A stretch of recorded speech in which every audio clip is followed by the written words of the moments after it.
AP municipal workers union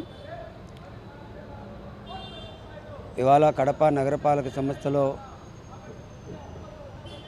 పనిచేస్తూ మరణించినటువంటి కార్మికుల కుటుంబాల్లో నుండి కారుణ్య నియామకాలు తక్షణం చేపట్టాలని, అలాగే అడిషనల్ వర్కర్స్కి సంబంధించినటువంటి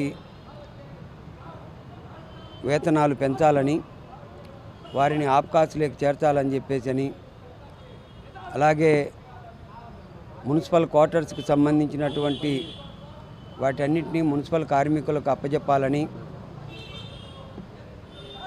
చనిపోయినటువంటి కుటుంబాల్లో నుండి తీసుకున్నటువంటి ఉద్యోగులను, రిటైర్మెంట్ అయినటువంటి వారి స్థానంలో తీసుకున్నటువంటి ఉద్యోగులను వారికి వేతనాలు పక్క జిల్లాల్లో పక్క మున్సిపాలిటీలలో ఇచ్చేటువంటి వేతనాల కంటే తక్కువ ఇవ్వడం అనేది సరైనటువంటిది కాదని చెప్పేసి మేము మున్సిపల్ కార్పొరేషన్ అధికారులను కోరుతా ఉన్నాం.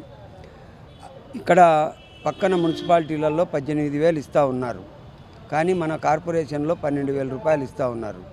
తక్కువ రాబడి ఉన్నటువంటి మున్సిపాలిటీలలోనే 18,000 వేతనం ఇస్తే కార్పొరేషన్లో పన్నుల రూపంలో కోట్లాది రూపాయలు వచ్చేటువంటి జనరల్ ఫండ్లో నుండి వాళ్లకు ఎందుకు వేతనాలు పెంచకుండా ఉన్నారని చెప్పేసి మేము డిమాండ్ చేస్తూ ఉన్నాం. అందుకోసం అనేసి మున్సిపల్ వర్కర్స్ యూనియన్ నిన్న విజయవాడ నగరంలోని సిడిఎంఏ ఆఫీసులో అధికారులను కలిసి ఇక్కడ జరుగుతున్నటువంటి కార్మికులకు జరుగుతున్న అన్యాయాలపైన వివరించడం జరిగింది. ఏడీఎం గారిని కలిసాం.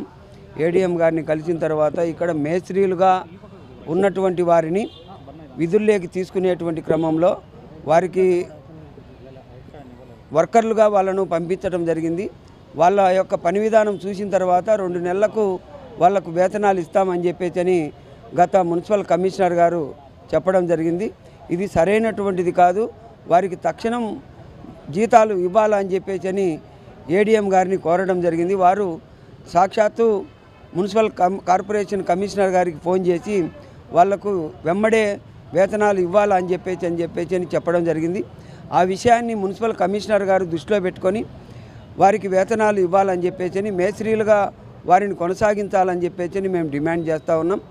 అట్లా ఇవాళ మున్సిపల్ కార్పొరేషన్లో పనిచేస్తున్నటువంటి ఆబ్కాస్ కార్మికులు ఎవరైతే చనిపోయారో వారి స్థానంలో వారి కుటుంబ సభ్యులను చేర్చుకోవాలని చెప్పేసి మేము డిమాండ్ చేస్తున్నాం. అనేక మార్లు ఈ విషయాలన్నింటి ఈ డిమాండ్లను వారి దృష్టికి తీసుకుపోయినప్పటికీ కూడా మున్సిపల్ కార్పొరేషన్ అధికారులు నిర్లక్ష్యంగా వ్యవహరిస్తూ ఉన్నారు. ప్రస్తుతం కలెక్టర్ గారు ఇప్పుడు ఇన్ఛార్జిగా ఉన్నారు కాబట్టేసి కలెక్టర్ గారైనా కానీ చొరవ చూపి మున్సిపల్ కార్మికుల